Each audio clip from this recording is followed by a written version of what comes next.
All right, we're back for another Monday mindset moment. And today we're talking about 4 steps to winning cooperation. And today we're just going to dive right in. So I'm going to pop up the 4 steps to winning cooperation on the screen. And I want you to take a note as I'm going along about which of these do you feel like you are already doing, and which of these do you feel like you could do more of. And just a little context, this is based on positive discipline, Jane Nelson's work. She and her researchers and her other practitioners have been really importantly sharing how to shift parenting in a positive direction. That's why we call it positive discipline. I have Anita Berg here and Todd. Hi, welcome. Glad you're here. So for Todd, who is a member of the Family Foundation's immersion in your second half of your year, this will be a review from a bonus training we had last July. All right, so the 4 steps to winning cooperation. Here we go. Number 1, to win cooperation, you need to actually matter. You need to appear in their world. Kids are absolutely in their own bubbles, kind of egocentric, doing their own thing. And if we don't matter in their world, there's no reason why they would want to even consider our opinion, our thoughts, our direction, our requests. How many of you've seen a kid just be immersed in their own little world? So one of the most important things you can do is get into their world. Now, what that can look like is you can sit down side by side with them and start doing what they're doing alongside them, kind of giving them some good company, getting some perspective on what is it that's so interesting about this thing that you're ignoring me. Maybe it's getting into their world by actually just asking a few simple questions around, how has this been for you? What's been good? What's been bad? What could be better? Just kind of getting their perspective on something that maybe hasn't been going so well. Now, we think of these things as like, you do that when you see your kid already upset, or you do this when your kid's refusing to do something and crossing their arms and shutting down. If we wait until then, that's fine. But there's maybe 50-50 chance that they're actually going to want to communicate with you at that point. What I would recommend is really noticing if there's any patterns where it's hard to get their cooperation, and find a good moment. Like you're playing a game, you're halfway through it, you're having a good time. You're like, you know what? I just want to know why mornings are so funky between us. Like, what is going on with mornings? This is especially true for 5 years old and up. Todd, your little ones are definitely candidates for this conversation. And Anita, I'd love to know how old your kids are so we can get a sense of how to support you today. Think about how you can get into their world in moments that are like where you're already connected up, and start to inquire what's going on with this, or what do you think is going on with that? I've noticed this. What have you noticed? And start this dialogue. That's another way to get into your child's world. If you have a tween or teen or a very precocious young one, there's nothing worse than them feeling like you don't get it. So whatever it takes to get it, like get their perspective, get why it matters, get why they don't want to do a thing. Take those steps to get into their world. It's so worth it. It's why it's number 1. Okay. And some of you are doing this and some of you aren't. So just kind of notice, is this something that I do a lot or I could do more of? Which is it? And I'll ask you at the end. Number 2 is show some understanding. Oh, I get it. It's not always easy to stop in the middle of your Lego project and put it away. Oh, I can see why you would feel a little hesitant to get on that new climbing wall. You've never tried it before. I get it. Be specific about what you understand. Find one thing that makes sense. You don't have to agree with everything. They might say, I'm never going to be good at this. It's the worst thing ever. Nobody cares about me. Like, you don't need to agree with all those statements. You can just say, geez, yeah, this seems really stressful. I can see why this would be stressful. There's a lot coming at you at once. Whatever you can do to get into a space of agreement, agreeing with one thing that makes sense. A very, very short, and I'll say it again, a very, very short example of something you've been through that's similar is a great place to start, but please don't carry on for a very long time without seeing if they're still with you, okay? Because then they, especially teens, really can't stand it, and tweens and precocious little ones, when you make it all about you. So don't think that you need to spell out the 10 things that happened to you so that you relate. Just say, I remember once when blank happened and I also felt blank, and I can only imagine that you're also feeling blank. Yeah, right now. That must be hard. less than a minute, right? Okay, show understanding. Maybe that's something you skip over. We'll see. Now, number 3 is one that is really interesting because, again, we have to be careful not to be centering our experience. In other words, making it all about us and how we're feeling and what we're thinking. We can do that all day long and not do the other steps. And that can really help things run into problems. Add some tension and some disconnect. But where this is really helpful to share your real feelings and perceptions is to do something like, well, so here's what I see. Blank, blank, blank. Here's what I see. I've been noticing that if you take your time to get to dinner and it's cold, it really bums you out. And so my feeling or my sense is that if there's a way that we can speed up the transition between playtime and dinner time, so you get there while the food's still warm, it'll be better for everybody. What do you think? That's a real feeling or a real perception of what's going on. Another could be like, quite honestly, I'm bummed that the mornings go so badly. It's just like no one wants to be in that situation. I don't want to be giving so many reminders and end up having to kind of yell and threaten consequences.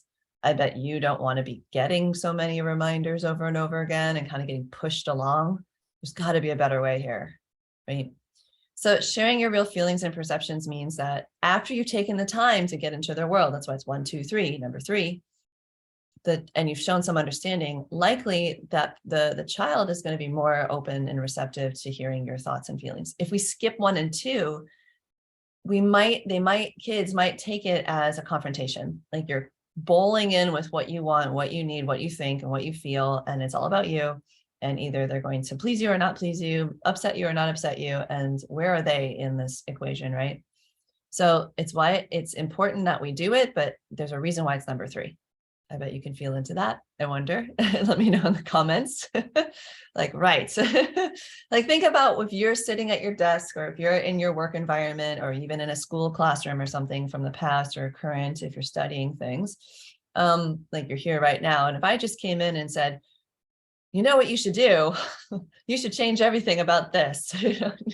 I don't take a moment to say, hey, how old are your kids and what's going on?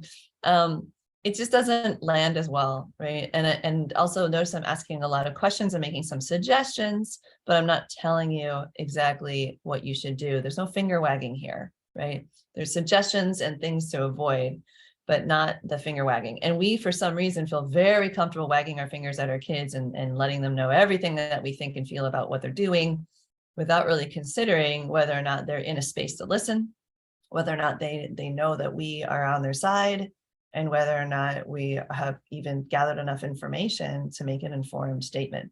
I can't tell you the number of times I've seen a new teacher walk up to 2 kids who are not doing what they're supposed to be doing and get it wrong. And what I mean by get it wrong, and there's no finger wagging here, but just they didn't take the time to get into their world. I also have do this occasionally as well. They didn't take the time to get into their world and then show a little understanding and make sure they had some back and forth receptivity before they just dropped a correction or dropped a direction. What are you guys doing? You're supposed to be working. Well, if she or he had, or they had taken a moment to observe, they would realize that this child was actually had tears on her face, and the other one was actually getting her a Band-Aid. And something had happened, and this was a moment of kindness, and then you instantly made it wrong because you didn't take a moment to actually pause between what are you doing and you're supposed to be doing the thing, right? So it's like, what are you 2 up to? End of sentence. She got a bad paper cut, it started to bleed, and I got her a Band-Aid. Oh, that's so nice of you. Thank you for taking a moment to take care of your friend. End of conversation, right? Instead of making it wrong or making assumptions. All right, so those are some thoughts on that. Last but not least, work on a solution together. Now, why does this come last? And why does it have the word together? So when we think of cooperation, think about how being invited into a conversation to solve a problem and how differently that feels than someone trying to fix it for you. Now, trying to fix it for you in the moment when you're completely lost, you're cool and you're super upset, maybe is exactly what's needed. Kid is hysterical. You can't talk through the options. You just scoop them up, give them a big hug, take them out of the space, help them put their attention somewhere else. Maybe you skip to number 4 when you don't have a viable thought partner. But hopefully in many cases that are more low to mid level on the emotional scale, you can get into their world, show some understanding, share a thought or two, and then ask, like, invite them to figure out a solution with you. Now, what that can look like is, I'll just walk you all the way through. Mom sees her kids are not coming to dinner across the house, has been yelling, hasn't been getting their cooperation, realizes that she's been threatening screen time too much and too many times. So the next night realizes, oh, I really want to win their cooperation. I just think that sounds better. It should probably feel better. So instead of yelling across the house, she walks over to the boys playing Legos, maybe a 4 and a 2-year-old, 2.5-year-old sitting on the floor, gets down at their level and says, what are you building? Can you show me? And takes about 1 whole minute to get into their world. Notices really great things happening. Older brothers helping younger brother find a piece. There's kindness there. Older brothers figured out a new way to use a piece. Creativity is happening there. Lots to appreciate. Just take a moment to soak up her kids. This is a true story, by the way. Mom told me I fell in love with my kids all over again in a couple minutes. I was like, yes, right. So we can soften too and just connect. We change too. Not only do we help them see that we are in their world, but we get to shift ourselves from go, go, go, do, listen, listen, listen mode to, hey, my kids are pretty great. And maybe hanging out and doing Legos isn't such a bad idea for a couple minutes. And then she said something like, hey guys, we're going to have to put Legos away soon, or at least take a pause and have dinner. And they go, oh, just like, I know it can be hard to take a break when you're right in the middle of something. I totally get it. And then, so it's showing understanding. Number 3, sharing real feelings and perceptions. It can sound something like, and I'm here to help you with figuring out how to save your projects and things like that. But I need you to know that I really put a lot of time and effort into dinner, and it's your favorite mac and cheese and fish sticks, and they're so much better when they're hot. So let's figure out a way that we can get to the table in like 3 minutes. And then hopefully kids are on board with trying out a solution. Now, ideally, it would sound something like, do you guys want to race to the table or go slow as a snail? Just something fun, something exciting, or like, well, how would you like to get there? What kind of animal would you want to be? Kind of giving something to work with. For a 2.5 and 4-year-old, they kind of need that often. Or maybe even something like, who wants a piggyback ride? Now, as the kids are older, you could say like a higher level question, because you don't want to talk down to your 8-year-old like that, right? This could go a lot of different ways. It could go an easy way, or it could go a hard way. It could go a fun way, or it could go like we can get in a power struggle. Like, how would you like this to go? Like, and see if you can kind of just get their attention with that, just acknowledging all the different ways it could go and seeing if they would want to co-create a way that it could go well. And sometimes it'll be something simple as like, I'll just come when you call me. Okay, great. That'd be great. And when you get there, maybe you can help with the dishes and put the dishes out. Yeah, okay. All right, I'll leave the dishes for you. I'll do the rest. Got it. Now we've got a plan together, right? So this is how the 4 can come together. Now, 2 things I see happen a lot is that people get lost in step 1 and forget that they are the parent and they're in charge and they're trying to move things along. So they'll get into the kids' world and then they're gone. They're just like, and then the other parent's like, what the heck? We were supposed to leave 10 minutes ago or something like that. Or they'll skip 1 through 3 and go straight to 4. And sometimes that works and it's fine. It just kind of switches modes and the kid's kind of used to it. It's cool. But other times if you skip 1 through 3, you try and like just fix it or like suggest a solution right away, and you didn't involve them in noticing there was even a problem, figuring out like get some information. What are you actually up to? Maybe even connect and show some understanding or share your feelings. They might be completely resistant and or ignore everything that you suggest. So here's the invitation, friends. I want you to put in the comments, and I'll put it up one more time too. Which of these do you already do? Just put that, say, I already blank. So it's like, I already get into my child's world. I already work on solutions together. I already show understanding. And again, I'll put it up one more time. Here it is. I already do one of these 4 things, and just write that in the chat. And you can do this if you're watching the replay on YouTube, or if you're with me live on Facebook, or if you're right here in the Zoom room, just go ahead and say, claim it. This is a win. Let's have a win. So I would say I already show understanding. That's something that I've practiced so much that it's almost a default. That's just something I do.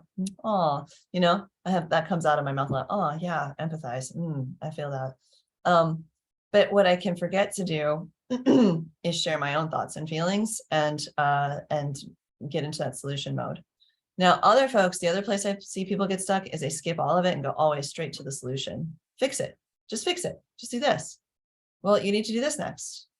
And it's very practical feeling, like you feel like you're keeping things on track, you're in doing mode, but it leaves them out of it. Really, it's just all about tasks. It's all about getting it done. It's all about do the next thing. It's all about don't process what happened. Don't think about it. Don't feel through the feelings. Like just get on. And again, sometimes that's helpful, but I wonder.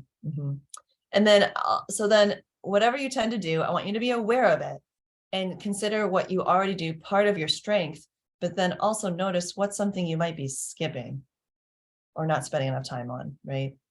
So Anita says, I mostly go into solutions too soon. Yeah, it's a really common one, Anita. Yeah, and that's why this is such a good moment for you to kind of explore 1, 2, and 3. I'm more often learning to share my thoughts along with what might be theirs. Okay, got it. Nice.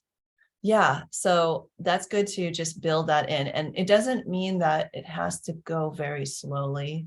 It also doesn't mean that somehow they're not respecting you. Like, I think we can make a lot of stories up about what it means if we can't just tell a kid to do something or fix it for them and they don't comply or like jump on board right away.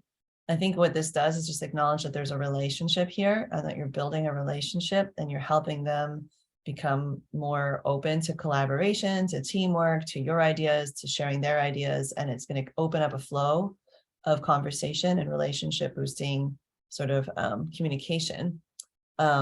So Anita says, thanks for permission to see what we currently do as our strengths to be built on.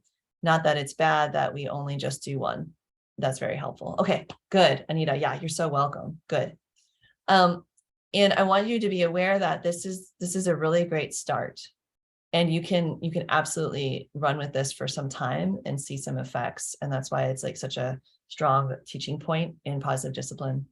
I also want you to know and be aware that there's a whole way to get kids to build up their intrinsic motivation so it doesn't come from you anymore, through interest and competence and autonomy, and you will be possibly facilitating that. But I call them motivation hacks that not only for kids, but we also can learn, where we can really boost our own motivation and get on board with things and or like pursue goals and interests and kind of get over the hump of any kind of motivation blocks in a really diagnostic way. Like we can assess, do I think this is because this isn't interesting enough? Do I think it's because I don't have enough autonomy, et cetera? And you can look at your kid and say, man, I tried the winning cooperation steps and their motivation isn't coming. Then it's really time for you to look at these motivation hacks. And it's in a framework that I created based on years and years of experience as in the classroom, as well as my own master's research, and where I pulled on 100 different studies to try to understand how motivation works. And especially with Montessori researcher Angela Murray and several others, I pulled together this model called the I Care model. And on Monday, January 23rd, I'll be walking folks through the I Care model so you can get a sense of what these 5 hacks are. And then I'll also teach you 4 other hacks that will help you to round out your motivation toolbox for the new year. Why in the new year? Because this is when we often want to change things up and want to make new patterns, but making new patterns isn't easy to follow through on. Like we can think of it, what we want to change, we can plan to change it, but are we actually going to follow through? And I'll give you the I Care model and 4 more hacks alongside my colleague, Dr. Luz Casquejo Johnson, who has a lot of experience in intrinsic motivation work as well. And so we want your motivation to come from within and not just have it be like, I set this goal and I'm going to be like, maybe just a reward on the end of it. that works sometimes. I think like most people, when they want to try to change things like exercise, dieting, or like real behavioral change around parenting, I found that it takes more than just set a goal and give yourself a reward. So come and learn the hacks, hang out with us, and it's a free webinar that kind of workshop style, masterclass style, with Dr. Luce on the 23rd, and it's free, and there will be replays if you can't make it, but we always want folks to come live, because then you'll be able to join the live Q&A and get some coaching too. All right, y'all. Let me know in the chat if there's anything in particular that stood out to you as a takeaway. It's always helpful for you to also remember what you got out of this. Like, I do this well, and I need to do this more. Could be from the 4 steps of winning cooperation. Maybe just the idea of intrinsic motivation stood out to you today. Whatever it might be, pop it in the chat, pop it in the comments, and we can all take note together. All right, so this has been another Monday Mindset. And no, it's not at noon, it's in the evening at 6 p.m. Pacific, Anita. But again, if you sign up and register, which I recommend, you'll get the replay video that you can watch the following week. So either way, you'll be able to be a part of it, hopefully live. But yes, yeah, you're welcome. All right, everybody, have a great one. Lots of love to you until next time. This has been another Monday Mindset. And we're going to take a break next week, but we'll be back in 2 weeks for another one, Monday at noon Pacific. And we'll see you then. All right, lots of love to you. Bye for now.